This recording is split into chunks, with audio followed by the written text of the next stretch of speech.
안녕하세요. 소리네 책방에 오신 걸 환영합니다. 엄청 오랜만이죠?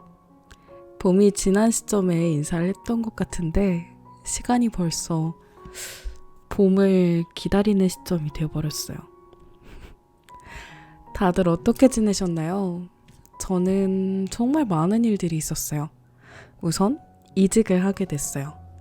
영상을 올리지 못한 가장 큰 이유는 이거였는데 강남까지 출근을 하다 보니 7시 반에 퇴근하고 집에 들어오면 9시가 넘더라고요. 저녁 먹고 지쳐 잠들기 바쁜 일상이라 좀처럼 영상을 올리지 못했어요. 읽고 싶은 책도 한가득이라 교보문고 갈 때마다 책을 사오는데 쳐다도 보지 못하고 있습니다. 그리고 두 번째는 이사를 했어요. 햇빛이 잘 드는 건 좋은데 방음이 잘 안 돼서 밖에서 사람들 지나다니거나 바람이 많이 불 때 소리가 너무 크게 들리더라고요. 영상 찍을 때 조금 걱정이 돼요. 처음 이사하고 나서 퇴근하고 집에 오는 길에 자연스럽게 옛날 집으로 가는 거 있죠? 이제는 조금 적응이 돼서 그래도 한 번에 잘 오고 있습니다. 그리고 세 번째는 삿포로에 여행을 다녀왔어요. 진짜 숨이 막힌다고 생각하는 시점에 떠난 여행이었는데 사람은 없고 전봇대도 전깃줄도 하나도 없게 넓은 풍경을 보고 있는데 숨이 쉬어지더라고요. 또 가보고 싶다 이런 생각이 드는 곳이었어요. 그리고 네 번째는 혹시 제 사진 계정 인스타그램 구경해 보신 적 있으실까요? 저는 원래 사람을 찍는 일을 했었어요. 근데 이제 사람을 찍지 않게 되니까 제가 바라보는 풍경들을 공유하고 싶다는 생각이 들었어요. 그래서 제가 예쁘다 생각하는 순간들, 어설픈 실력으로 적어내린 글들을 사진 계정에 올리고 있어요. 시간 되신다면 구경 와주세요. 조만간 이 사진 계정에 올라가 있는 사진들로 엽서를 제작해볼까 해요. 엽서나 유리 문진 같은 거요. 많이 관심 가져주시면 감사하겠습니다. 이렇다 할 특별한 일들은 많이 없지만 정말 바쁜 하루를 보내는 바람에 영상을 올리지 못했어요. 이해해주시고 기다려주신 분들이 계신다면 정말 감사합니다. 이제 오늘 책 소개 진행해볼까요? 오늘 준비한 책은 제가 제일 좋아한다고 이야기하는 책 중에 하나예요. 언제나 함께 소개하는 책이죠. 이 책의 낭독 허가를 받았다고 엄청 기뻐했었는데 이제야 올리게 돼서 얼마나 안타까운지 몰라요. 바로 이기주 작가님의 언어의 온도입니다. 이 책에는 사연이 좀 있어요. 제가 방송을 그만해야겠다 생각하던 쯤에 제 방송을 찾아주던 언니가 이 책을 소리의 목소리로 읽어주면 좋을 것 같아 라고 하면서 소개해줬던 책이었는데 책을 처음 읽을 때 이거 진짜 말로 읽고 싶은 책이다 이런 생각도 하게 됐고 조금 더 깊은 단계의 생각을 하게 되면서 제 입으로 나오는 말들은 어떤 말들이었을까 하는 생각도 하고 이 글에는 이런 뜻이 숨어 있었구나 이런 생각들을 하게 되는 게 너무 재밌었어요. 그 후에 작가님 팬이 돼서 이기주 작가님 책들이 모든 권이 집에 다 있어요. 열심히 모으고 있습니다. 책장 한켠에 주르륵 다 정리되어 있어요. 여러분들께도 다정한 온도로 전해지는 이야기가 되면 좋을 것 같아요. 소개하고 싶은 글들이 많았는데 하루 종일 열심히 고르고 골라봤습니다. 오랜만에 하는 인사라서 말이 조금 길었네요. 이기주 작가님의 언어의 온도 함께 시작해볼까요? 언제나 서문 꼭 읽고 넘어가죠? 당신의 언어 온도는 몇 도쯤 될까요? 먼저 읽어볼게요. 섬세한 것은 되게 아름답습니다. 그리고 예민합니다. 우리말이 대표적입니다. 한글은 점 하나, 조사 하나로 문장의 결이 달라집니다. 친구를 앞에 두고 넌 얼굴도 예뻐 하려다 실수로 넌 얼굴만 예뻐 라고 말하는 순간 서로 얼굴을 붉히게 됩니다. 언어에는 나름의 온도가 있습니다. 따뜻함과 차가움의 정도가 저마다 다릅니다. 온기 있는 언어는 슬픔을 감싸 안아줍니다. 세상살이에 지칠 때 어떤 이는 친구와 이야기를 주고받으며 고민을 털어내고 어떤 이는 책을 읽으며 작가가 건네는 문장에서 위안을 얻습니다. 용광로처럼 뜨거운 언어에는 감정이 잔뜩 실리기 마련입니다. 말하는 사람은 시원할지 몰라도 듣는 사람은 정서적 화상을 입을 수 있습니다. 얼음장같이 차가운 표현도 위태롭긴 마찬가지입니다. 상대의 마음을 돌려 세우긴커녕 꽁꽁 얼어붙게 합니다.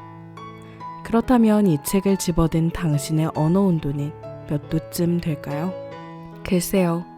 무심결에 내뱉은 말 한마디 때문에 소중한 사람이 곁을 떠났다면 말 온도가 너무 뜨거웠던 게 아닐까요? 한두 줄 문장 때문에 누군가 당신을 향한 마음의 문을 닫았다면 그 온도가 너무 차갑기 때문인지도 모릅니다. 어쩌면요. 일상에서 발견한 의미 있는 말과 글, 단어의 어원과 유래, 그런 언어가 지닌 소중함과 절실함을 책에 담았습니다.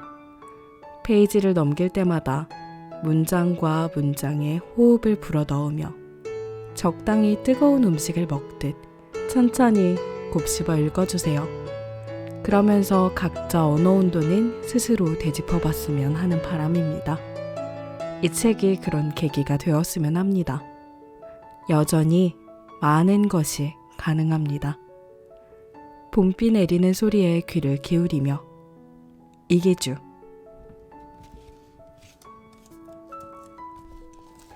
자, 오늘의 첫 번째 글은 말도 의술이 될 수 있을까입니다. 어머니를 모시고 병원에 다녀왔다. 검진을 마치고 집으로 향하는데 어머니가 무겁게 입을 열었다. 이젠 화장만으론 주름을 감출 수 없구나. 시간은 공평한 것 같지만 꼭 그렇지만도 않은 것 같다. 나이가 들수록 성급하게 흐른다. 시간은 특히 부모라는 존재에게 가혹한 형벌을 가한다. 부모 얼굴에 깊은 주름을 보태고 부모의 머리카락에 흰 눈을 뿌리는 주범은 세월이다. 병원에 들릴 때마다 깨닫는 게 있다. 삶과 죽음의 경계에서 저마다 힘겨운 싸움을 벌이는 공간에선 언어가 꽤 밀도 있게 전달된다는 사실이다. 특히 말기 암 환자가 돌봄을 받는 호스피스 병동에선 말 한마디의 값어치와 무게가 어마어마하다. 당연한 일이다. 우리가 절박한 상황에서 눈과 귀로 받아들이는 언어는 잔잔한 호수에 던져진 돌멩이처럼 크고 작은 동심원을 그리며 마음 깊숙이 퍼져나가기 마련이니까. 몇 해 전 일이다. 일산에 있는 병원에서 어머니가 수술을 받았다. 진료 과정은 다른 병원과 별 차이가 없었는데 의료진이 환자를 부르는 호칭이 다소 낯설게 느껴졌다. 한 번은 나이 지긋한 의사가 회진차 병실에 들어왔는데 그는 팔순을 훌쩍 넘긴 환자를 대할 때도 환자 혹은 어르신이라고 부르지 않았다. 박 원사님, 김 여사님 하고 인사를 건넸다. 그 모습을 보는 순간 소박한 의문이 뭉게구름처럼 솟아올랐다. 이유가 뭘까? 왜 저렇게 부르는 걸까? 어머니가 퇴원하는 날 담당 의사와 이야기를 나눌 기회가 있었다. 내가 환자라는 호칭을 사용하지 않으시던데요? 라고 묻자 그는 그게 궁금하셨어요? 하고 되물었다. 의사는 별걸 다 물어본다는 투로 심드렁하게 대답했지만 난 그의 설명을 몇 번이고 되씹어 음미했다. 환자에서 환이 아플 환이잖아요. 자꾸 환자라고 하면 더 아파요. 아, 게다가 할머니, 할아버지 같은 호칭 싫어하시는 분도 많아요. 그래서 은퇴 전 직함을 불러드리죠. 그러면 병마와 싸우려는 의지를 더 굳게 다지시는 것 같아요. 건강하게 일하던 시절로 돌아가고 싶은 바람이 가슴 한쪽에 자리 잡고 있기 때문인지도 모르겠어요. 병원에서는 사람의 말 한마디가 의술이 될 수도 있어요. 다음 글은 제가 이 책에서 가장 좋아하는 3가지 글 중에 하나예요. 틈 그리고 튼튼함이라는 글입니다. 살아가는데 기억하고 있으면 좋을 것 같은 생각, 마음가짐? 대학 때 농화를 갔다가 작은 사찰에 들어간 적이 있다. 마당 한가운데 석탑 하나가 기품을 뽐내며 당당하게 자리를 차지하고 있었다. 난 탑 주변을 빙빙 돌며 돌에 새겨진 상처와 흔적을 살폈다. 얼핏 봐도 나이를 먹을 만큼 먹은 석탑이었다. 세월과 비바람을 견딘 흔적이 역력했다. 몇 살쯤 됐을까? 얼마나 오랜 세월 동안 혼자 조용히 상상의 나래를 펼치던 찰나 등 뒤에서 누군가 말을 걸어왔다. 얼마나 됐을 것 같나? 주지 스님인 듯했다. 그는 하루에도 3-4번씩 마주치는 옆집 아이에게 안부 인사를 건네듯 편안한 말투로 말을 이었다. 이곳에 있는 성물은 수백 년 이상 된 것들이 대부분이야. 참, 이런 탑을 만들 땐 묘한 틈을 줘야 해. 네? 틈이라고 하셨나요? 그래, 탑이 너무 빽빽하거나 오밀조밀하면 바람을 견디지 못하고 복싹 내려앉아. 어디 탑만 그렇겠나. 뭐든 틈이 있어야 튼튼한 법이지. 스님이 들려준 설명이 건축학적으로 타당한지는 잘 모르겠으나 그 이야기를 듣자마자 그동안 내 삶에서 속절없이 무너져 내렸던 감정과 관계가 주마등처럼 스쳐 지나갔다. 돌이켜보니 지나치게 완벽을 기하는 과정에서 중심을 잃고 넘어지게 만든 대상이 셀 수 없이 많았던 것 같다. 틈은 중요하다. 어쩌면 채우고 메우는 일보다 더 중요한지 모르겠다. 다만 틈을 만드는 일이 어렵게 느껴지는 건 그때나 지금이나 매한가지다. 틈을 준다는 거 진짜 어려운 일이지 않아요? 저는 사실 좀 내가 하는 일이 완벽하게 마무리되었으면 좋겠다 라고 생각하는 사람에 가깝거든요. 그래서 무슨 일을 해도 부담감이 정말 커요. 이렇게까지 해야 돼? 그냥 좀 단순하게 하자 이런 얘기도 되게 많이 들었는데 야, 이 정도면 잘했지 라는 이 말이 너무 싫은 거예요. 왜 이 정도면에서 만족을 해야 돼? 더 잘할 수 있는데 안 하는 거잖아. 난 그걸 납득할 수 없어 라고 이야기를 하는 사람이었단 말이죠. 그러다 보니까 뭐라 해야 되지?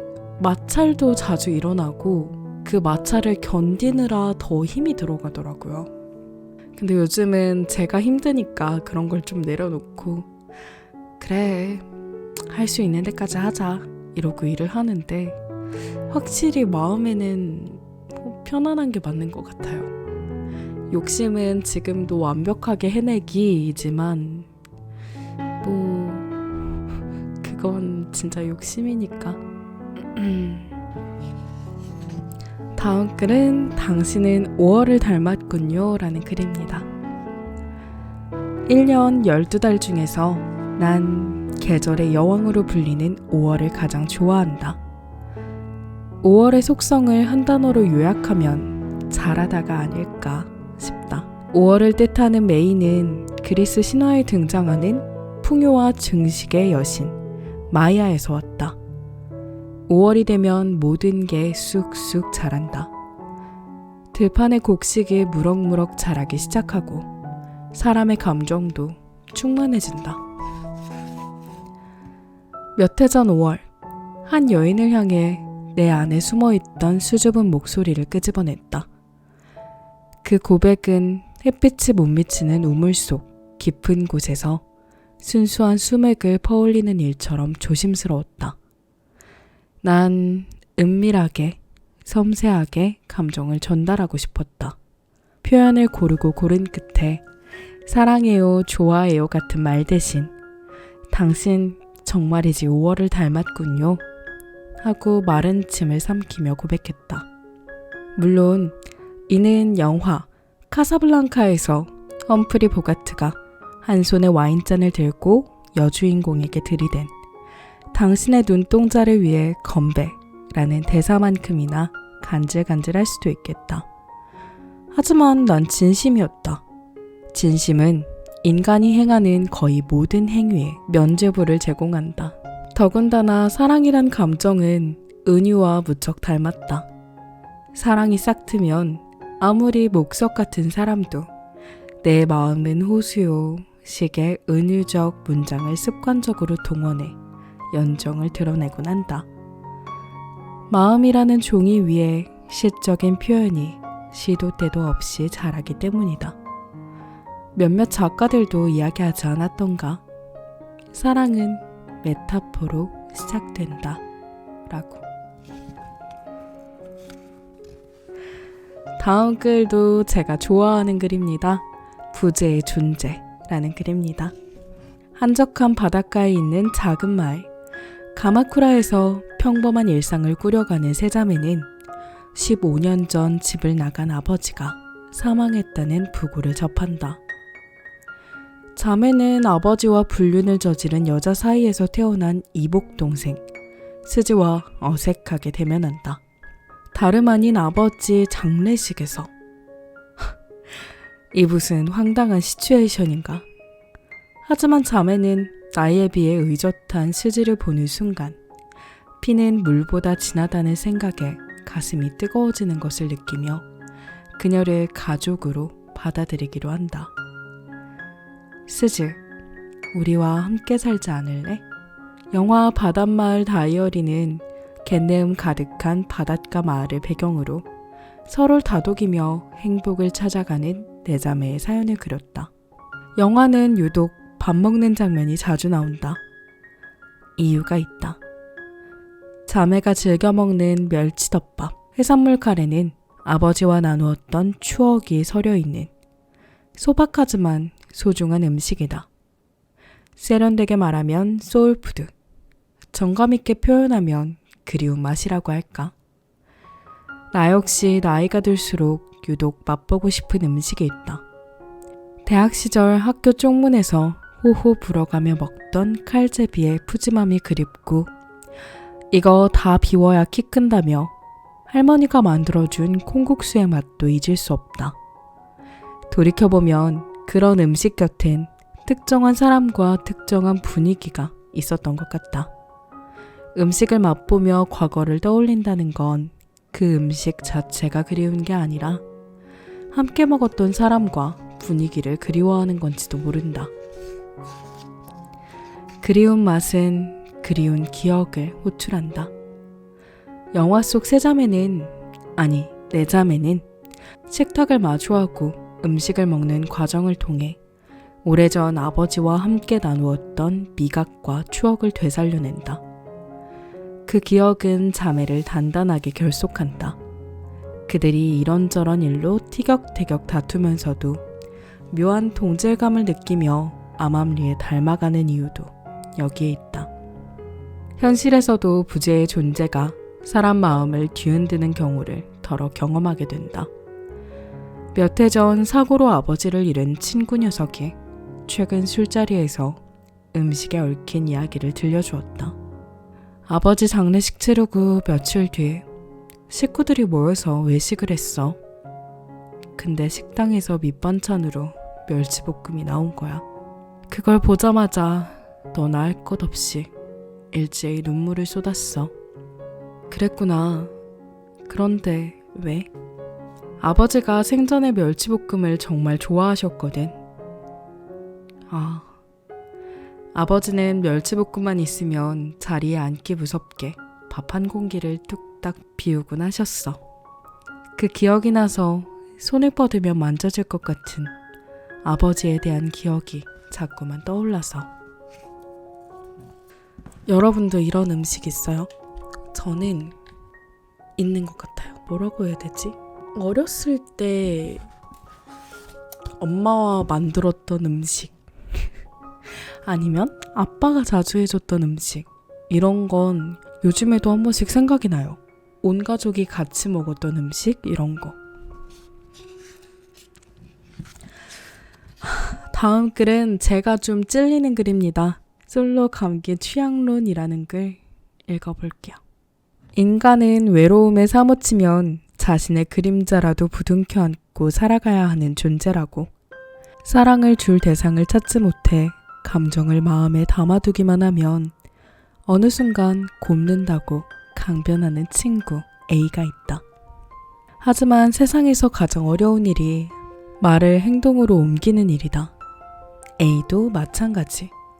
녀석은 지구촌 축제인 올림픽이 3번 열리는 동안에도 연애다운 연애를 한 번도 경험하지 못했다.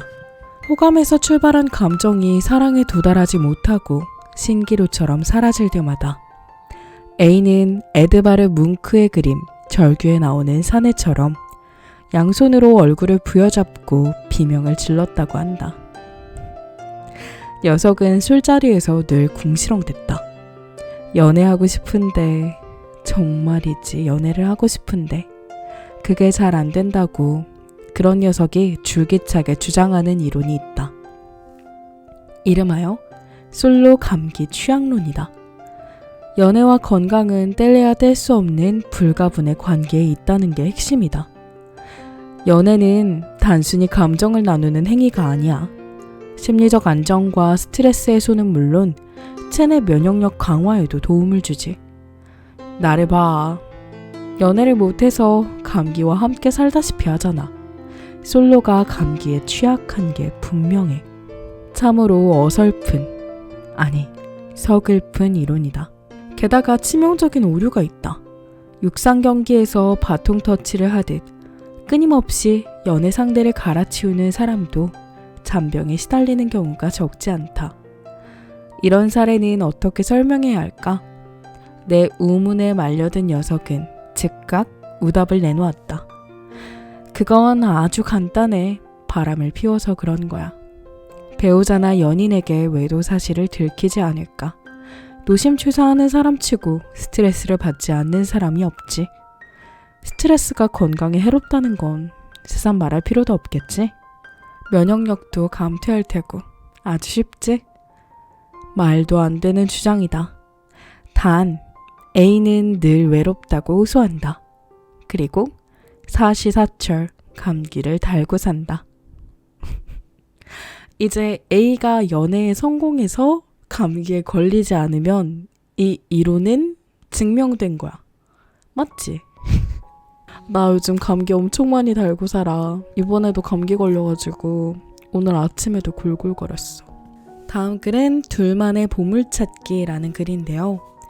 청첩장에는 항상 문구가 적혀 있잖아요. 시작 부분에 나오는 예비 부부의 문구가 마음에 들었어요.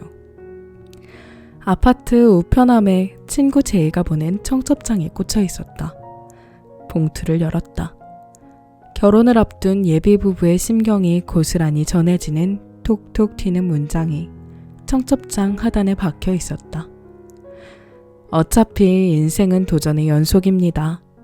이제 저희 두 사람은 결혼이라는 모험을 떠나 둘만의 보물을 찾고자 합니다. 모험을 떠나기 전에 조촐하게 출정식을 열 예정이니 꼭 들러주셨으면 합니다. 문장을 다 읽고 나니 피식 웃음이 나왔다. 불현듯 옛날 옛적에로 시작해서 두 사람은 행복하게 살았습니다. 로 끝나는 디즈니 애니메이션이 떠올랐다. 줄거리는 대개 이렇다. 허우대 멀쩡한 평민 출신 남자 주인공이 한 미모하는 상류층 여자를 만나 첫눈에 반한다. 사랑에 빠지면 눈에 보이는 게 없는 법. 둘은 주변에 만류를 뿌리치고 머나먼 여행을 떠난다. 결말도 대동소이하다. 강을 건너고 계곡을 지나고 그 계곡을 지나 죽을 고비를 몇 번이나 넘기면서 마침내 진귀한 보물을 발견한다. 얼마 뒤 제2의 출정식, 아니 결혼식에 참석했다. 차가 막혀 식장에 조금 늦게 도착했는데 때마침 박은호의 결혼 행진곡이 딴딴따다 울려 퍼지고 있었다. 나는 그 음악이 범선의 출발을 알리는 뱃고동 소리처럼 느껴졌다. 친구의 결혼식은 여타 결혼식과 별반 차이가 없었다. 검은 머리 팥뿌리가 되도록 한평생 동행을 해야 라는 주례사보다 오늘 주례를 맡아주신 분은 하고 시작하는 주례 선생님의 소개 시간이 더 길었고, 내가 축의금을 건네면 신랑의 친구가 몇 장 필요하세요? 하며 식권을 나눠줬다. 난 식권을 받으면서 제2의 표정을 유심히 살폈다. 들떠 있었다. 그의 표정에선 여정에 대한 기대감과 설렘, 책임감을 읽을 수 있었다. 녀석은 신대륙을 찾아 떠나기 전 갑판에서 보급품을 확인한 뒤 망원경으로 먼 바다를 내다보는 선장처럼 늠름해 보였다. 세월이 흘렀지만 제이는 그때 그 표정을 간직하고 있다. 그리고 다행스럽게도 녀석은 둘만의 보물섬을 향해 여전히 순항하고 있다. 뭔가 귀여웠어. 청첩장에 있는 글들 저는 받으면 항상 꼭 읽어보거든요. 근데 이 글이 기억에 남아서 출정식이라는 단어가 한동안 생각에 맴돌았어요. 다음 글은 경비 아저씨가 수첩을 쓰는 이유입니다. 최근 작업실을 옮겼다. 짐을 꾸린 뒤 경비 아저씨와 몇 마디를 주고받았다. 마지막 인사를 나누고 돌아서려는 찰나 한동안 잊고 지낸 흐릿한 기억이 머릿속에서 푸른 파도처럼 일렁였다. 기자 시절 근무하던 언론사 건물에는 머리가 희끗희끗한 경비 아저씨가 있었다. 키가 크고 마른 편이었는데 잠시도 몸을 놀리지 않았다. 항상 젠걸음으로 건물 곳곳을 누비며 맥가이버처럼 온갖 시설과 설비를 점검했고, 담배꽁초 같은 자잘한 쓰레기를 발견하면 가제트 팔이라도 있는 것처럼 손을 쭉 뻗어서 재빨리 주워 담았다. 어르신은 평소 땡땡은행 로고가 새겨진 낡은 가죽 수첩에 신주단지 모시듯 들고 다녔다. 어떤 내용이 적혀 있을지 궁금했다. 궁금증이 쌓여가던 어느 날 어르신은 커피 자판기 근처에서 수첩을 펼쳐놓은 채 뭔가 유심히 들여다보고 있었다. 난 이때다 싶어 길고양이처럼 살금살금 다가가 수첩에 있는 문장을 야금야금 훑어보았다.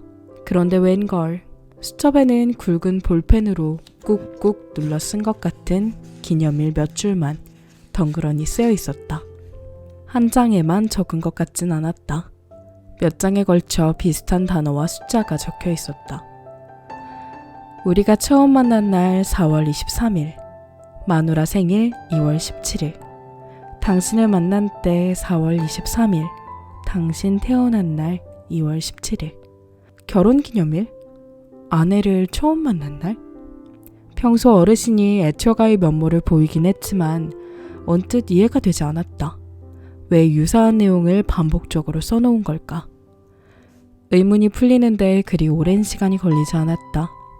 몇 달 뒤 어르신이 경비 일을 그만두던 날 애잔한 사연을 들을 수 있었다.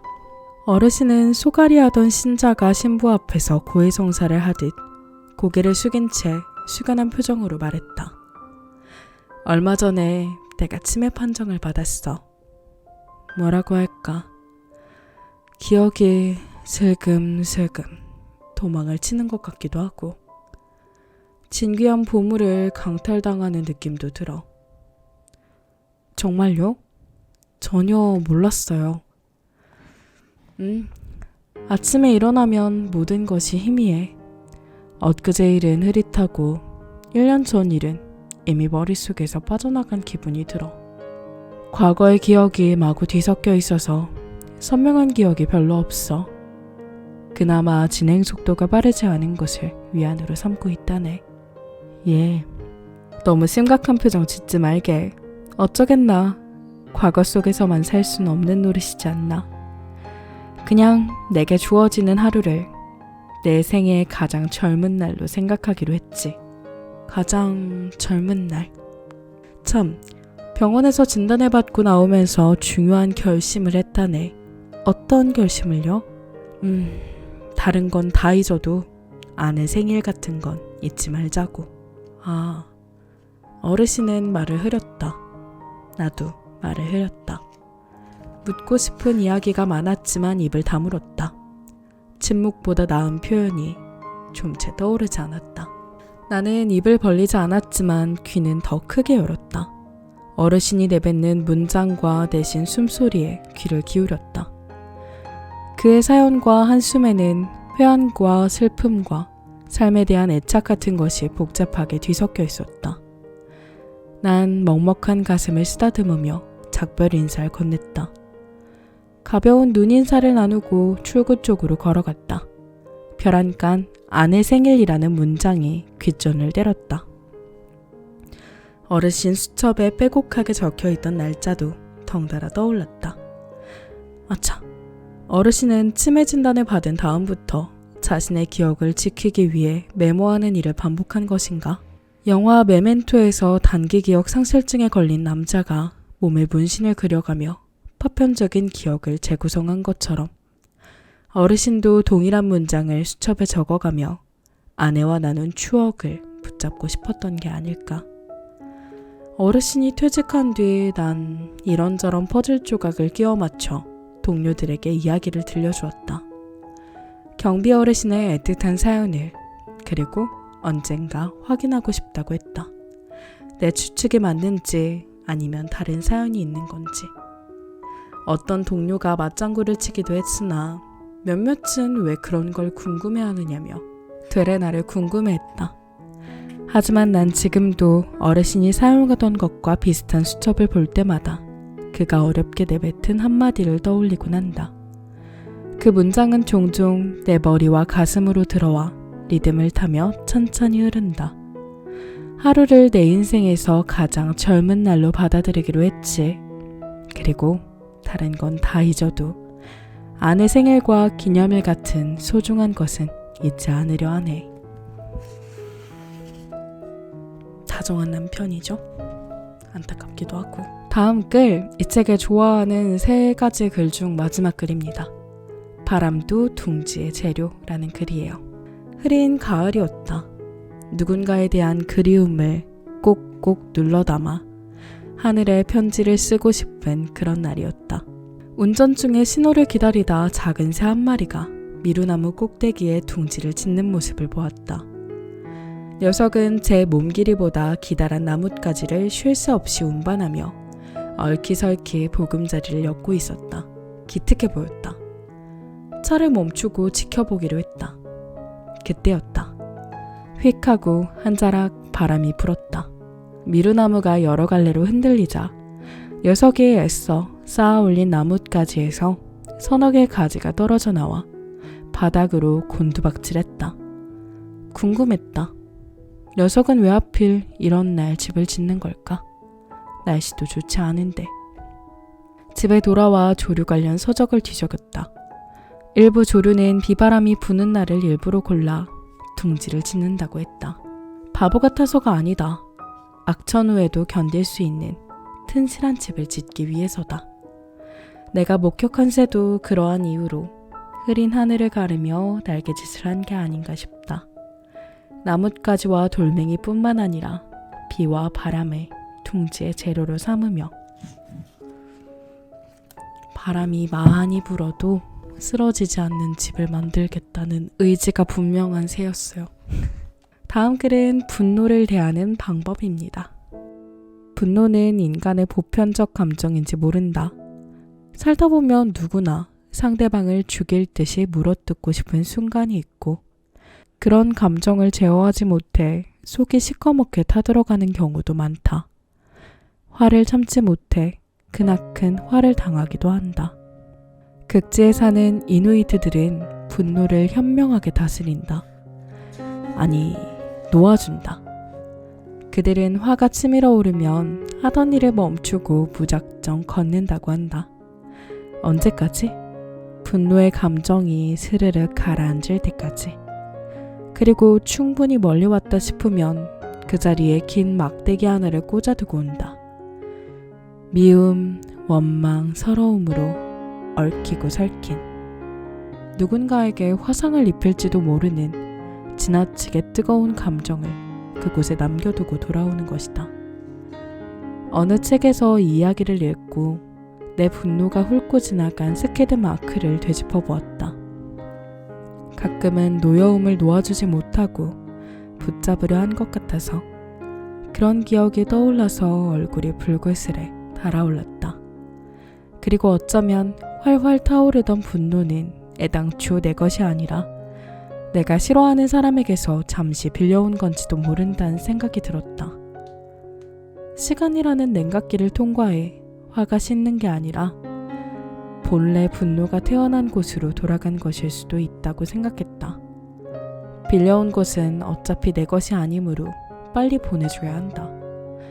격한 감정이 날 망가뜨리지 않도록 마음속에 작은 문 하나쯤 열어놓고 살아야겠다. 분노가 스스로 들락날락하도록 내게서 쉬이 달아날 수 있도록. 근데 저는 항상 그 이누이트 얘기를 볼 때마다 생각하는 건데, 화를 삭히기 위해서 걷기 시작했어. 그래서 먼 곳에 꽂아두고 돌아왔어. 근데 돌아가는 길에 지치면 어떡해? 꽂으러 가는 길에 이미 온 힘을 다 써가지고 돌아올 힘이 없으면 어떡해? 거기는 밖에도 추운데 노숙도 못하고 어떡해? 난 맨날 이 생각을 해. 지칠 걸 계산하면서 걷다가 현타 와서 화가 식는 거지. 그럴까? 나는 근데 지칠 때까지 그냥 쭉 걸어갈 것 같아. 그리고 나서 망했다. 택시 타고 싶다. 이럴걸?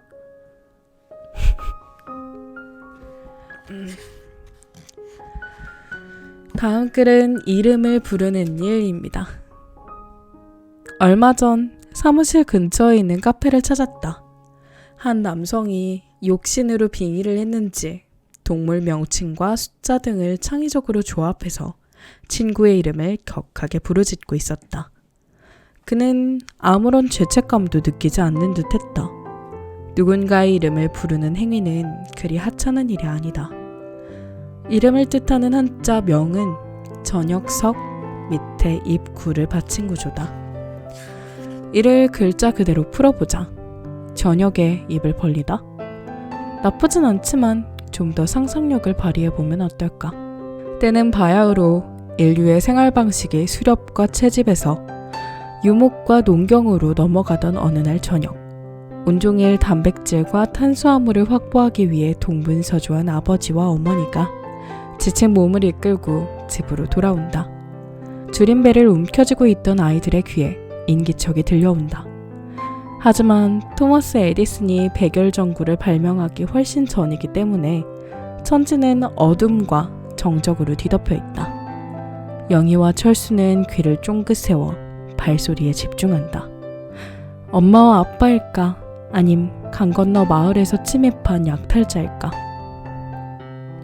철수는 한 손에 돌도끼를 움켜쥐고 경계의 끈을 놓지 않는다. 순간 부모가 입을 크게 벌려 이구동성으로 아이들의 이름을 외친다. 영희야, 철수야, 잘 있었느냐? 먹을 것을 구해왔다. 캄캄한 밤 어둠 속에서 자식의 안위를 확인하기 위해 부모가 목 놓아 외치는 것이 바로 이름이다. 누군가의 이름을 부르는 행위는 상대의 편안함과 위태함을, 정체성을 확인하는 일이다. 가족이나 친구의 이름을 말할 때 욕지거리를 섞어 부르고 있다면, 그런 표현이 혀에 착착 달라붙는다면 부끄러운 줄 알아야 한다. 이름을 부르는 일은 숭고하다. 숭고하지 않은 이름은 없다. 여행 갔을 때 돈키호테에서 한국인 여자 2명이 모든 문장에 18이 들어가고 격한 대화를 나누는 걸 봤는데, 그게 일상인 것 같아서 조금 안타까운 마음이 들었던 기억이 납니다. 자, 오랜만에 하는 책 책방 어떠셨나요? 너무 오랜만이라 어색한데 제가 좋아하는 책과 함께 할 수 있어서 좋았습니다. 여러분에게도 편안한 시간이었다면 좋았을 것 같아요. 보시면 아시겠지만 이 책은 정말 많이 읽어서 이렇게 닳고 닳았어요. 조금은 손때가 묻었고 색도 조금 바랬고 그렇긴 한데 제가 이 책을 한 30번 넘게 읽은 것 같아요. 그래서 이렇게 조금 손때가 탔어도 애정이 갑니다. 물론 이 에디션이 예뻐서 사긴 했지만 이 책은 아직 책을 읽은 자국도 거의 없어요. 저는 첫 책이 참 좋았답니다. 뭔가 이기주 작가님의 책을 읽다 보면 이 글이 어떤 뜻을 가지고 있을까? 이 글은 어떤 이야기를 담고 있을까? 내가 내뱉는 말이 어떻게 상대방에게 다가갈까? 정말 많은 생각들을 하게 되거든요. 그게 너무 매력적이에요. 여러분들도 이런 책 좋아하신다면 꼭 추천드릴게요. 제가 사랑에 맞지 않는 이기주 작가님의 책이었습니다. 오늘도 제 작은 소리에 귀 기울여 주셔서 감사합니다. 여러분들의 오늘이 어제보다 조금 더 반짝이는 하루 되길 응원하도록 하겠습니다. 잘 자고 좋은 밤, 좋은 꿈, 행복한 시간 되시길 바랄게요. 안녕.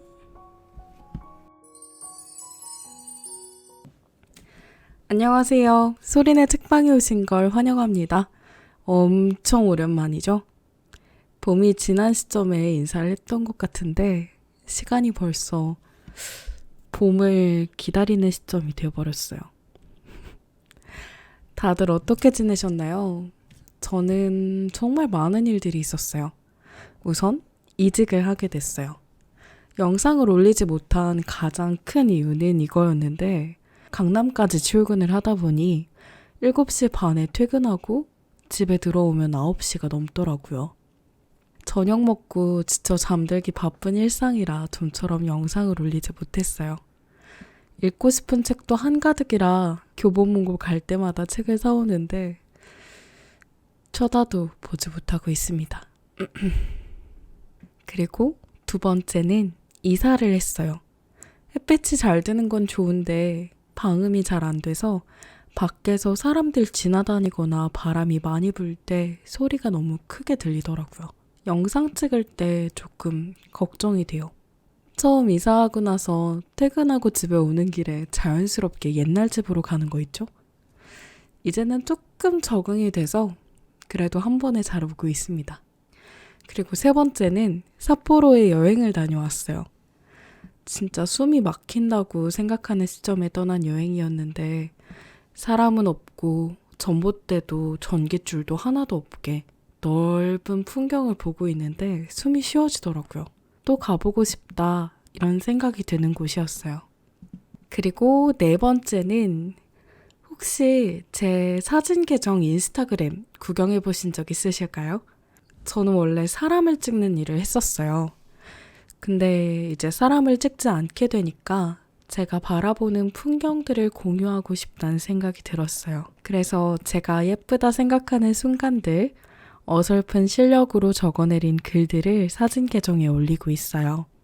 시간 되신다면 구경 와주세요. 조만간 이 사진 계정에 올라가 있는 사진들로 엽서를 제작해볼까 해요. 엽서나 유리 문진 같은 거요. 많이 관심 가져주시면 감사하겠습니다. 이렇다 할 특별한 일들은 많이 없지만 정말 바쁜 하루를 보내는 바람에 영상을 올리지 못했어요. 이해해주시고 기다려주신 분들이 계신다면 정말 감사합니다. 이제 오늘 책 소개 진행해볼까요? 오늘 준비한 책은 제가 제일 좋아한다고 이야기하는 책 중에 하나예요. 언제나 함께 소개하는 책이죠. 이 책의 낭독 허가를 받았다고 엄청 기뻐했었는데 이제야 올리게 돼서 얼마나 안타까운지 몰라요. 바로 이기주 작가님의 언어의 온도입니다. 이 책에는 사연이 좀 있어요. 제가 방송을 그만해야겠다 생각하던 쯤에 제 방송을 찾아주던 언니가 이 책을 소리의 목소리로 읽어주면 좋을 것 같아 라고 하면서 소개해줬던 책이었는데 책을 처음 읽을 때 이거 진짜 말로 읽고 싶은 책이다 이런 생각도 하게 됐고 조금 더 깊은 단계의 생각을 하게 되면서 제 입으로 나오는 말들은 어떤 말들이었을까 하는 생각도 하고 이 글에는 이런 뜻이 숨어 있었구나 이런 생각들을 하게 되는 게 너무 재밌었어요. 그 후에 작가님 팬이 돼서 이기주 작가님 책들이 모든 권이 집에 다 있어요. 열심히 모으고 있습니다. 책장 한 켠에 주르륵 다 정리되어 있어요. 여러분들께도 다정한 온도로 전해지는 이야기가 되면 좋을 것 같아요. 소개하고 싶은 글들이 많았는데 하루 종일 열심히 고르고 골라봤습니다. 오랜만에 하는 인사라서 말이 조금 길었네요. 이기주 작가님의 언어의 온도 함께 시작해볼까요? 언제나 서문 꼭 읽고 넘어가죠? 당신의 언어 온도는 몇 도쯤 될까요? 먼저 읽어볼게요. 섬세한 것은 되게 아름답습니다. 그리고 예민합니다. 우리말이 대표적입니다. 한글은 점 하나, 조사 하나로 문장의 결이 달라집니다. 친구를 앞에 두고 넌 얼굴도 예뻐 하려다 실수로 넌 얼굴만 예뻐 라고 말하는 순간 서로 얼굴을 붉히게 됩니다. 언어에는 나름의 온도가 있습니다. 따뜻함과 차가움의 정도가 저마다 다릅니다. 온기 있는 언어는 슬픔을 감싸 안아줍니다. 세상살이에 지칠 때 어떤 이는 친구와 이야기를 주고받으며 고민을 털어내고 어떤 이는 책을 읽으며 작가가 건네는 문장에서 위안을 얻습니다. 용광로처럼 뜨거운 언어에는 감정이 잔뜩 실리기 마련입니다. 말하는 사람은 시원할지 몰라도 듣는 사람은 정서적 화상을 입을 수 있습니다. 얼음장같이 차가운 표현도 위태롭긴 마찬가지입니다. 상대의 마음을 돌려 세우긴커녕 꽁꽁 얼어붙게 합니다. 그렇다면 이 책을 집어든 당신의 언어 온도는 몇 도쯤 될까요? 글쎄요. 무심결에 내뱉은 말 한마디 때문에 소중한 사람이 곁을 떠났다면 말 온도가 너무 뜨거웠던 게 아닐까요? 한두 줄 문장 때문에 누군가 당신을 향한 마음의 문을 닫았다면 그 온도가 너무 차갑기 때문인지도 모릅니다. 어쩌면요. 일상에서 발견한 의미 있는 말과 글, 단어의 어원과 유래, 그런 언어가 지닌 소중함과 절실함을 책에 담았습니다. 페이지를 넘길 때마다 문장과 문장에 호흡을 불어넣으며 적당히 뜨거운 음식을 먹듯 천천히 곱씹어 읽어주세요. 그러면서 각자 언어 온도는 스스로 되짚어봤으면 하는 바람입니다. 이 책이 그런 계기가 되었으면 합니다. 여전히 많은 것이 가능합니다. 봄비 내리는 소리에 귀를 기울이며 이기주.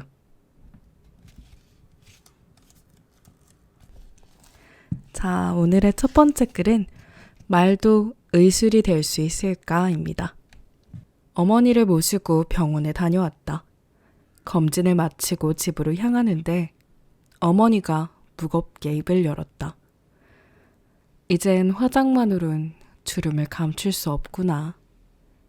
시간은 공평한 것 같지만 꼭 그렇지만도 않은 것 같다. 나이가 들수록 성급하게 흐른다. 시간은 특히 부모라는 존재에게 가혹한 형벌을 가한다. 부모 얼굴에 깊은 주름을 보태고 부모의 머리카락에 흰 눈을 뿌리는 주범은 세월이다. 병원에 들릴 때마다 깨닫는 게 있다. 삶과 죽음의 경계에서 저마다 힘겨운 싸움을 벌이는 공간에선 언어가 꽤 밀도 있게 전달된다는 사실이다. 특히 말기 암 환자가 돌봄을 받는 호스피스 병동에선 말 한마디의 값어치와 무게가 어마어마하다. 당연한 일이다. 우리가 절박한 상황에서 눈과 귀로 받아들이는 언어는 잔잔한 호수에 던져진 돌멩이처럼 크고 작은 동심원을 그리며 마음 깊숙이 퍼져나가기 마련이니까. 몇 해 전 일이다. 일산에 있는 병원에서 어머니가 수술을 받았다. 진료 과정은 다른 병원과 별 차이가 없었는데 의료진이 환자를 부르는 호칭이 다소 낯설게 느껴졌다. 한 번은 나이 지긋한 의사가 회진차 병실에 들어왔는데 그는 팔순을 훌쩍 넘긴 환자를 대할 때도 환자 혹은 어르신이라고 부르지 않았다. 박원사님, 김 여사님 하고 인사를 건넸다. 그 모습을 보는 순간 소박한 의문이 뭉게구름처럼 솟아올랐다. 이유가 뭘까? 왜 저렇게 부르는 걸까? 어머니가 퇴원하는 날 담당 의사와 이야기를 나눌 기회가 있었다. 내가 환자라는 호칭을 사용하지 않으시던데요? 라고 묻자 그는 그게 궁금하셨어요? 하고 되물었다. 의사는 별걸 다 물어본다는 투로 심드렁하게 대답했지만 난 그의 설명을 몇 번이고 되씹어 음미했다. 환자에서 환이 아플 환이잖아요. 자꾸 환자라고 하면 더 아파요. 게다가 할머니, 할아버지 같은 호칭 싫어하시는 분도 많아요. 그래서 은퇴 전 직함을 불러드리죠. 그러면 병마와 싸우려는 의지를 더 굳게 다지시는 것 같아요. 건강하게 일하던 시절로 돌아가고 싶은 바람이 가슴 한쪽에 자리 잡고 있기 때문인지도 모르겠어요. 병원에서는 사람의 말 한마디가 의술이 될 수도 있어요. 다음 글은 제가 이 책에서 가장 좋아하는 3가지 글 중에 하나예요. 틈 그리고 튼튼함이라는 글입니다. 살아가는데 기억하고 있으면 좋을 것 같은 생각? 마음가짐? 대학 때 농화를 갔다가 작은 사찰에 들어간 적이 있다. 마당 한가운데 석탑 하나가 기품을 뽐내며 당당하게 자리를 차지하고 있었다. 난 탑 주변을 빙빙 돌며 돌에 새겨진 상처와 흔적을 살폈다. 얼핏 봐도 나이를 먹을 만큼 먹은 석탑이었다. 세월과 비바람을 견딘 흔적이 역력했다. 몇 살쯤 됐을까? 얼마나 오랜 세월 동안 혼자 조용히 상상의 나래를 펼치던 찰나 등 뒤에서 누군가 말을 걸어왔다. 얼마나 됐을 것 같나? 주지 스님인 듯했다. 그는 하루에도 3~4번씩 마주치는 옆집 아이에게 안부 인사를 건네듯 편안한 말투로 말을 이었다. 이곳에 있는 성물은 수백 년 이상 된 것들이 대부분이야. 참, 이런 탑을 만들 땐 묘한 틈을 줘야 해. 네? 틈이라고 하셨나요? 그래, 탑이 너무 빽빽하거나 오밀조밀하면 바람을 견디지 못하고 복싹 내려앉아. 어디 탑만 그렇겠나. 뭐든 틈이 있어야 튼튼한 법이지. 스님이 들려준 설명이 건축학적으로 타당한지는 잘 모르겠으나 그 이야기를 듣자마자 그동안 내 삶에서 속절없이 무너져 내렸던 감정과 관계가 주마등처럼 스쳐 지나갔다. 돌이켜보니 지나치게 완벽을 기하는 과정에서 중심을 잃고 넘어지게 만든 대상이 셀 수 없이 많았던 것 같다. 틈은 중요하다. 어쩌면 채우고 메우는 일보다 더 중요한지 모르겠다. 다만 틈을 만드는 일이 어렵게 느껴지는 건 그때나 지금이나 매한가지다. 틈을 준다는 거 진짜 어려운 일이지 않아요? 저는 사실 좀 내가 하는 일이 완벽하게 마무리되었으면 좋겠다 라고 생각하는 사람에 가깝거든요. 그래서 무슨 일을 해도 부담감이 정말 커요. 이렇게까지 해야 돼? 그냥 좀 단순하게 하자 이런 얘기도 되게 많이 들었는데 야, 이 정도면 잘했지 라는 이 말이 너무 싫은 거예요. 왜 이 정도면에서 만족을 해야 돼? 더 잘할 수 있는데 안 하는 거잖아. 난 그걸 납득할 수 없어 라고 이야기를 하는 사람이었단 말이죠. 그러다 보니까 뭐라 해야 되지? 마찰도 자주 일어나고 그 마찰을 견디느라 더 힘이 들어가더라고요. 근데 요즘은 제가 힘드니까 그런 걸 좀 내려놓고 그래, 할 수 있는 데까지 하자 이러고 일을 하는데 확실히 마음에는 편안한 게 맞는 것 같아요. 욕심은 지금도 완벽하게 해내기이지만 그건 진짜 욕심이니까. 다음 글은 당신은 5월을 닮았군요 라는 글입니다. 1년 12달 중에서 난 계절의 여왕으로 불리는 5월을 가장 좋아한다. 5월의 속성을 한 단어로 요약하면 잘하다가 아닐까 싶다. 5월을 뜻하는 메이는 그리스 신화에 등장하는 풍요와 증식의 여신 마이아에서 왔다. 5월이 되면 모든 게 쑥쑥 자란다. 들판의 곡식이 무럭무럭 자라기 시작하고 사람의 감정도 충만해진다. 몇 해 전 5월, 한 여인을 향해 내 안에 숨어있던 수줍은 목소리를 끄집어냈다. 그 고백은 햇빛이 못 미치는 우물 속 깊은 곳에서 순수한 수맥을 퍼올리는 일처럼 조심스러웠다. 난 은밀하게, 섬세하게 감정을 전달하고 싶었다. 표현을 고르고 고른 끝에 사랑해요, 좋아해요 같은 말 대신 당신 정말이지 5월을 닮았군요 하고 마른 침을 삼키며 고백했다. 물론 이는 영화 카사블랑카에서 험프리 보가트가 한 손에 와인잔을 들고 여주인공에게 들이댄 당신의 눈동자를 위해 건배라는 대사만큼이나 간질간질할 수도 있겠다. 하지만 난 진심이었다. 진심은 인간이 행하는 거의 모든 행위에 면죄부를 제공한다. 더군다나 사랑이란 감정은 은유와 무척 닮았다. 사랑이 싹트면 아무리 목석 같은 사람도 내 마음은 호수요 식의 은유적 문장을 습관적으로 동원해 연정을 드러내곤 한다. 마음이라는 종이 위에 시적인 표현이 시도 때도 없이 자라기 때문이다. 몇몇 작가들도 이야기하지 않았던가? 사랑은 메타포로 시작된다. 라고. 다음 글도 제가 좋아하는 글입니다. 부재의 존재라는 글입니다. 한적한 바닷가에 있는 작은 마을 가마쿠라에서 평범한 일상을 꾸려가는 세 자매는 15년 전 집을 나간 아버지가 사망했다는 부고를 접한다. 자매는 아버지와 불륜을 저지른 여자 사이에서 태어난 이복 동생 스즈와 어색하게 대면한다. 다름 아닌 아버지 장례식에서 이 무슨 황당한 시츄에이션인가.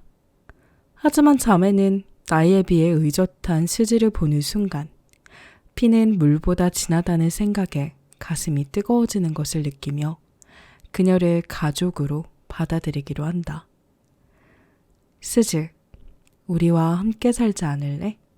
영화 바닷마을 다이어리는 갯내음 가득한 바닷가 마을을 배경으로 서로를 다독이며 행복을 찾아가는 네 자매의 사연을 그렸다. 영화는 유독 밥 먹는 장면이 자주 나온다. 이유가 있다. 자매가 즐겨 먹는 멸치덮밥, 해산물 카레는 아버지와 나누었던 추억이 서려있는 소박하지만 소중한 음식이다. 세련되게 말하면 소울푸드, 정감있게 표현하면 그리운 맛이라고 할까? 나 역시 나이가 들수록 유독 맛보고 싶은 음식이 있다. 대학 시절 학교 쪽문에서 호호 불어가며 먹던 칼제비의 푸짐함이 그립고 이거 다 비워야 키 큰다며 할머니가 만들어준 콩국수의 맛도 잊을 수 없다. 돌이켜보면 그런 음식 곁엔 특정한 사람과 특정한 분위기가 있었던 것 같다. 음식을 맛보며 과거를 떠올린다는 건 그 음식 자체가 그리운 게 아니라 함께 먹었던 사람과 분위기를 그리워하는 건지도 모른다. 그리운 맛은 그리운 기억을 호출한다. 영화 속 세 자매는, 아니, 네 자매는 식탁을 마주하고 음식을 먹는 과정을 통해 오래전 아버지와 함께 나누었던 미각과 추억을 되살려낸다. 그 기억은 자매를 단단하게 결속한다. 그들이 이런저런 일로 티격태격 다투면서도 묘한 동질감을 느끼며 암암리에 닮아가는 이유도 여기에 있다. 현실에서도 부재의 존재가 사람 마음을 뒤흔드는 경우를 더러 경험하게 된다. 몇 해 전 사고로 아버지를 잃은 친구 녀석이 최근 술자리에서 음식에 얽힌 이야기를 들려주었다. 아버지 장례식 치르고 며칠 뒤 식구들이 모여서 외식을 했어. 근데 식당에서 밑반찬으로 멸치볶음이 나온 거야.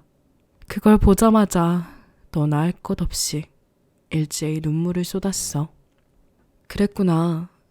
그런데 왜? 아버지가 생전에 멸치볶음을 정말 좋아하셨거든.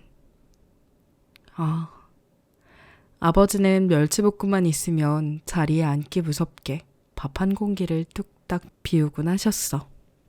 그 기억이 나서 손을 뻗으면 만져질 것 같은 아버지에 대한 기억이 자꾸만 떠올라서.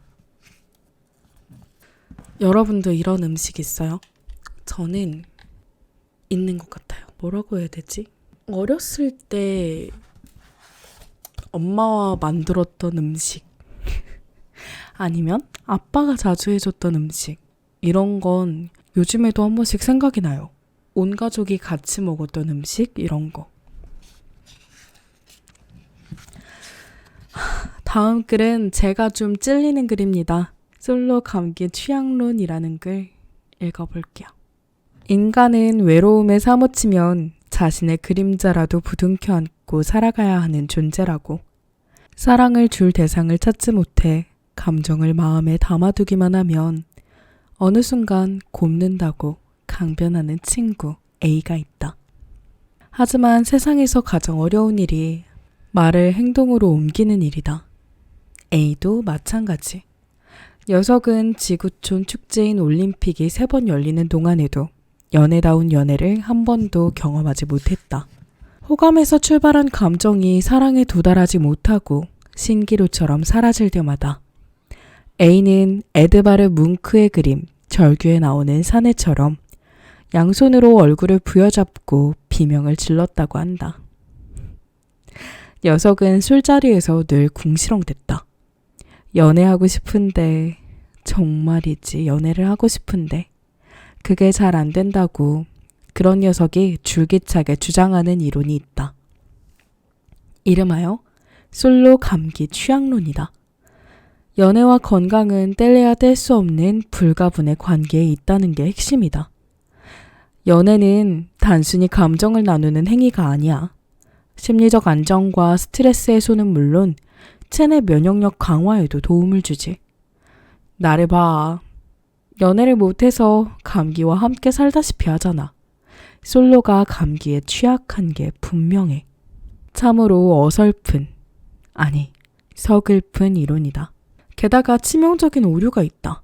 육상 경기에서 바통 터치를 하듯 끊임없이 연애 상대를 갈아치우는 사람도 잔병에 시달리는 경우가 적지 않다. 이런 사례는 어떻게 설명해야 할까? 내 우문에 말려든 녀석은 즉각 우답을 내놓았다. 그건 아주 간단해. 바람을 피워서 그런 거야. 배우자나 연인에게 외도 사실을 들키지 않을까? 노심초사하는 사람치고 스트레스를 받지 않는 사람이 없지. 스트레스가 건강에 해롭다는 건 세상 말할 필요도 없겠지? 면역력도 감퇴할 테고 아주 쉽지?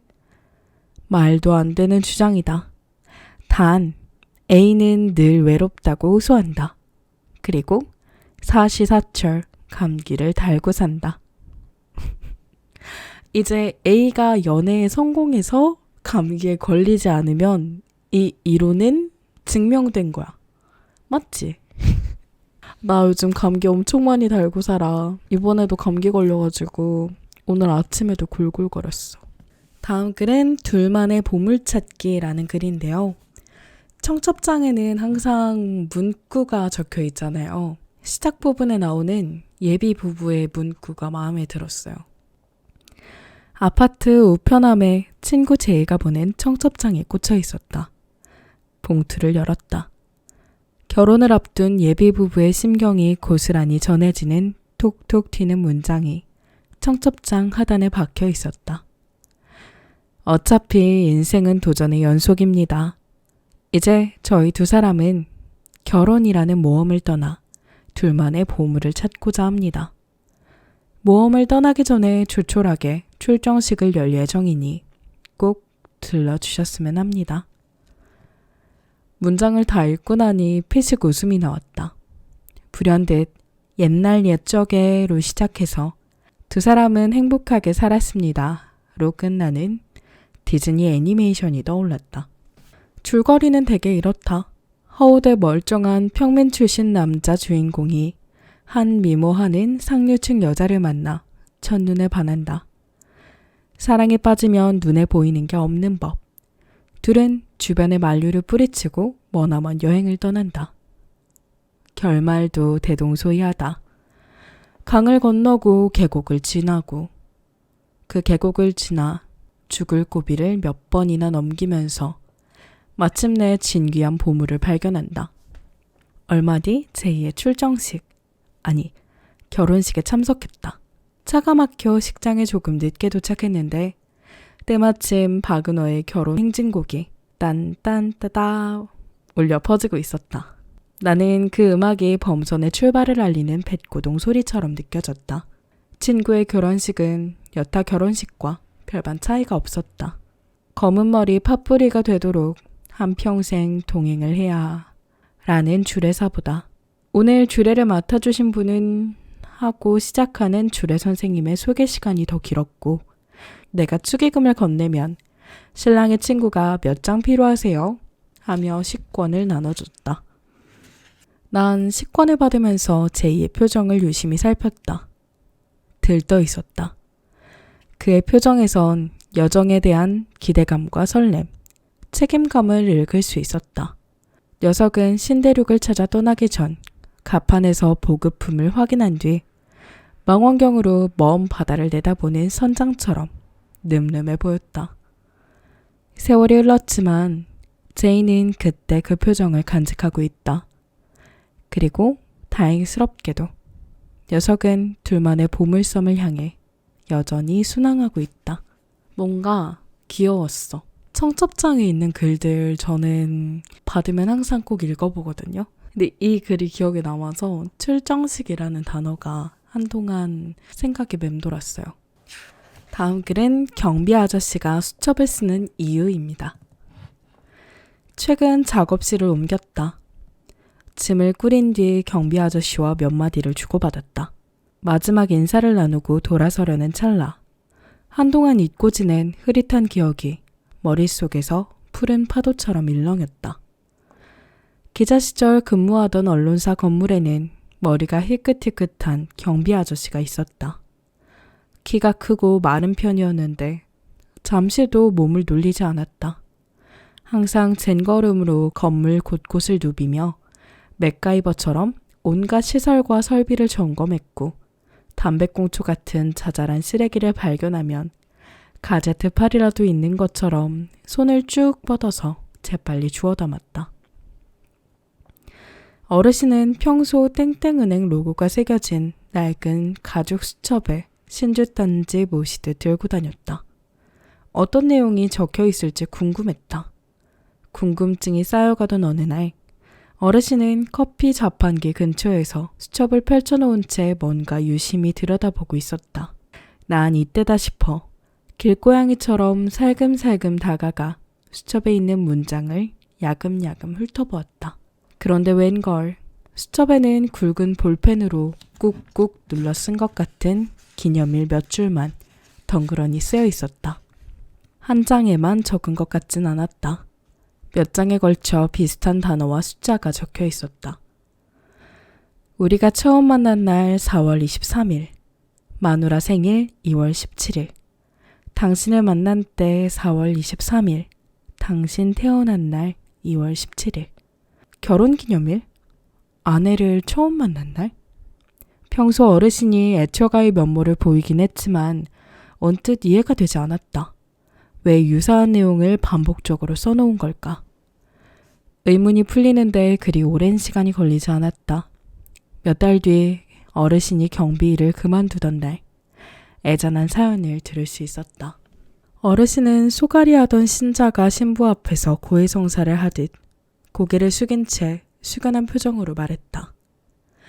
얼마 전에 내가 치매 판정을 받았어. 뭐라고 할까? 기억이 슬금슬금 도망을 치는 것 같기도 하고 진귀한 보물을 강탈당하는 느낌도 들어. 정말요? 전혀 몰랐어요. 아침에 일어나면 모든 것이 희미해. 엊그제 일은 흐릿하고 1년 전 일은 이미 머릿속에서 빠져나간 기분이 들어. 과거의 기억이 마구 뒤섞여 있어서 선명한 기억이 별로 없어. 그나마 진행 속도가 빠르지 않은 것을 위안으로 삼고 있다네. 예, 너무 심각한 표정 짓지 말게. 어쩌겠나. 과거 속에서만 살 순 없는 노릇이지 않나. 그냥 내게 주어지는 하루를 내 생애의 가장 젊은 날로 생각하기로 했지. 가장 젊은 날.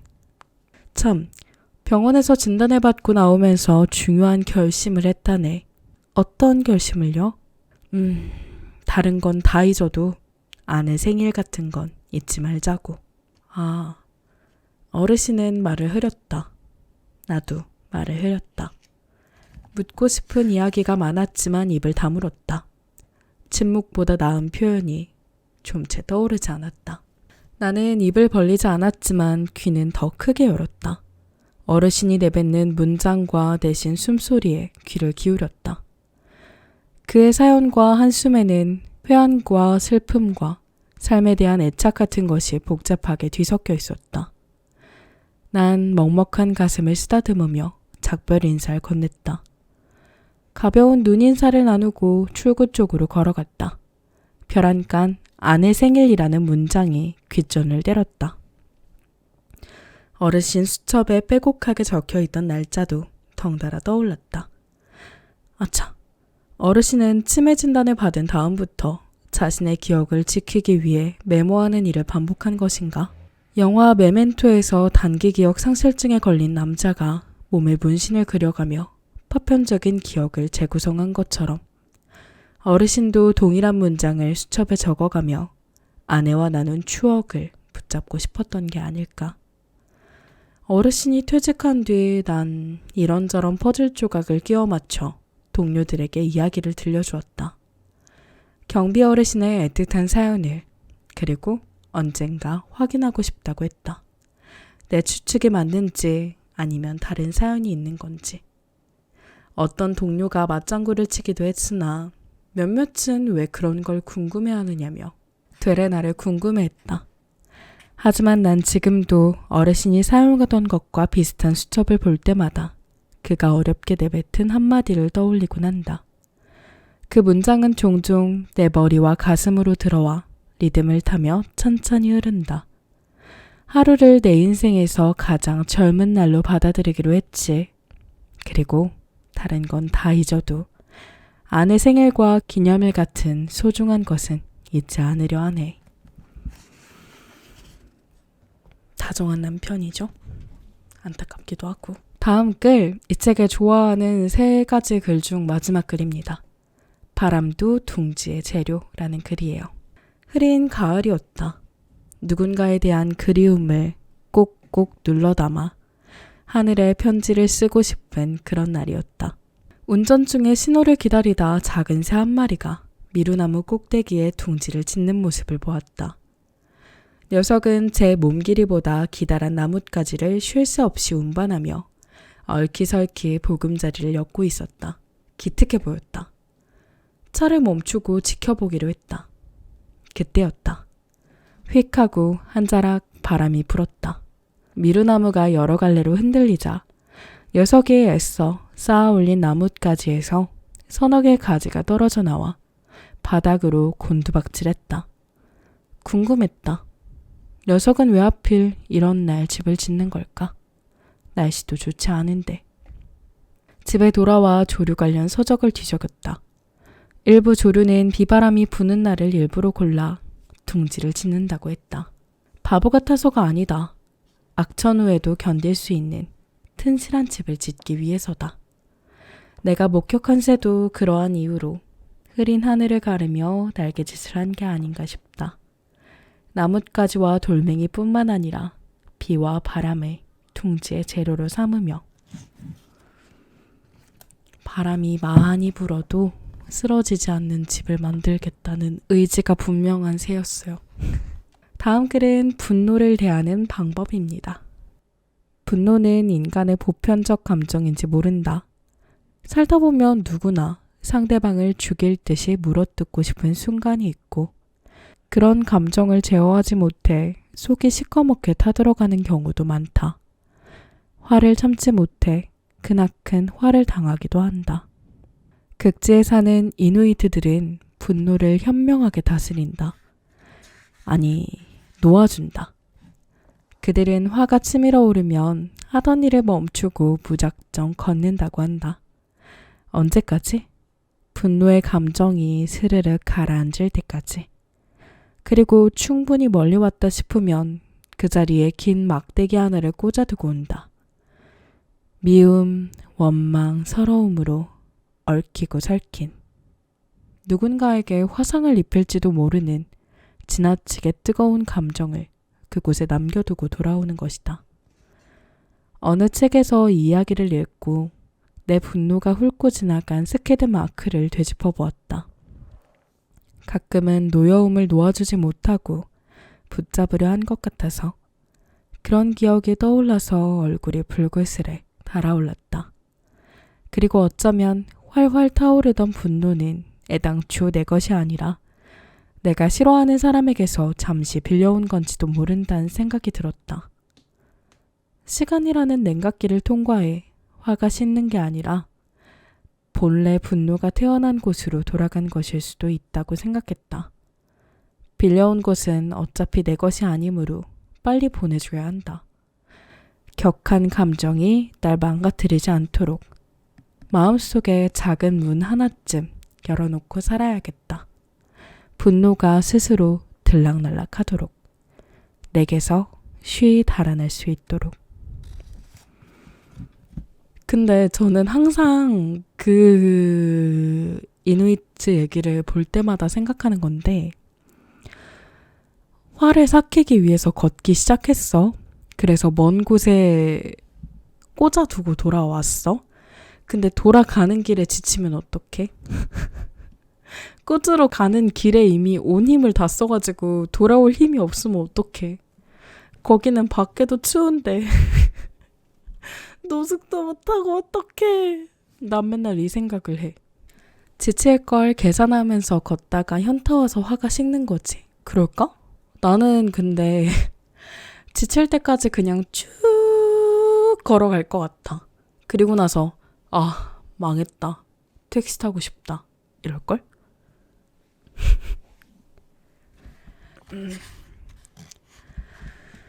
다음 글은 이름을 부르는 일입니다. 얼마 전 사무실 근처에 있는 카페를 찾았다. 한 남성이 욕신으로 빙의를 했는지 동물 명칭과 숫자 등을 창의적으로 조합해서 친구의 이름을 격하게 부르짖고 있었다. 그는 아무런 죄책감도 느끼지 않는 듯했다. 누군가의 이름을 부르는 행위는 그리 하찮은 일이 아니다. 이름을 뜻하는 한자 명은 저녁석 밑에 입구를 받친 구조다. 이를 글자 그대로 풀어보자. 저녁에 입을 벌리다. 나쁘진 않지만 좀 더 상상력을 발휘해보면 어떨까? 때는 바야흐로 인류의 생활 방식이 수렵과 채집에서 유목과 농경으로 넘어가던 어느 날 저녁, 온종일 단백질과 탄수화물을 확보하기 위해 동분서주한 아버지와 어머니가 지친 몸을 이끌고 집으로 돌아온다. 줄임배를 움켜쥐고 있던 아이들의 귀에 인기척이 들려온다. 하지만 토머스 에디슨이 백열전구를 발명하기 훨씬 전이기 때문에 천지는 어둠과 정적으로 뒤덮여 있다. 영희와 철수는 귀를 쫑긋 세워 발소리에 집중한다. 엄마와 아빠일까? 아님 강 건너 마을에서 침입한 약탈자일까? 철수는 한 손에 돌도끼를 움켜쥐고 경계의 끈을 놓지 않는다. 순간 부모가 입을 크게 벌려 이구동성으로 아이들의 이름을 외친다. 영희야, 철수야, 잘 있었느냐? 먹을 것을 구해왔다. 캄캄한 밤 어둠 속에서 자식의 안위를 확인하기 위해 부모가 목 놓아 외치는 것이 바로 이름이다. 누군가의 이름을 부르는 행위는 상대의 편안함과 위태함을, 정체성을 확인하는 일이다. 가족이나 친구의 이름을 말할 때 욕지거리를 섞어 부르고 있다면, 그런 표현이 혀에 착착 달라붙는다면 부끄러운 줄 알아야 한다. 이름을 부르는 일은 숭고하다. 숭고하지 않은 이름은 없다. 여행 갔을 때 돈키호테에서 한국인 여자 2명이 모든 문장에 18이 들어가고 격한 대화를 나누는 걸 봤는데 그게 일상인 것 같아서 조금 안타까운 마음이 들었던 기억이 납니다. 자, 오랜만에 하는 책방 어떠셨나요? 너무 오랜만이라 어색한데 제가 좋아하는 책과 함께 할 수 있어서 좋았습니다. 여러분에게도 편안한 시간이었다면 좋았을 것 같아요. 보시면 아시겠지만 이 책은 정말 많이 읽어서 이렇게 닳고 달았어요. 조금은 손때가 묻었고 색도 조금 바랬고 그렇긴 한데 제가 이 책을 한 30번 넘게 읽은 것 같아요. 그래서 이렇게 조금 손때가 탔어도 애정이 갑니다. 물론 이 에디션이 예뻐서 사긴 했지만 이 책은 아직 책을 읽은 자국도 거의 없어요. 저는 첫 책이 참 좋았답니다. 뭔가 이기주 작가님의 책을 읽다 보면 이 글이 어떤 뜻을 가지고 있을까? 이 글은 어떤 이야기를 담고 있을까? 내가 내뱉는 말이 어떻게 상대방에게 다가갈까? 정말 많은 생각들을 하게 되거든요. 그게 너무 매력적이에요. 여러분들도 이런 책 좋아하신다면 꼭 추천드릴게요. 제가 사랑에 맞지 않는 이기주 작가님의 책이었습니다. 오늘도 제 작은 소리에 귀 기울여 주셔서 감사합니다. 여러분들의 오늘이 어제보다 조금 더 반짝이는 하루 되길 응원하도록 하겠습니다. 잘 자고 좋은 밤, 좋은 꿈, 행복한 시간 되시길 바랄게요. 안녕.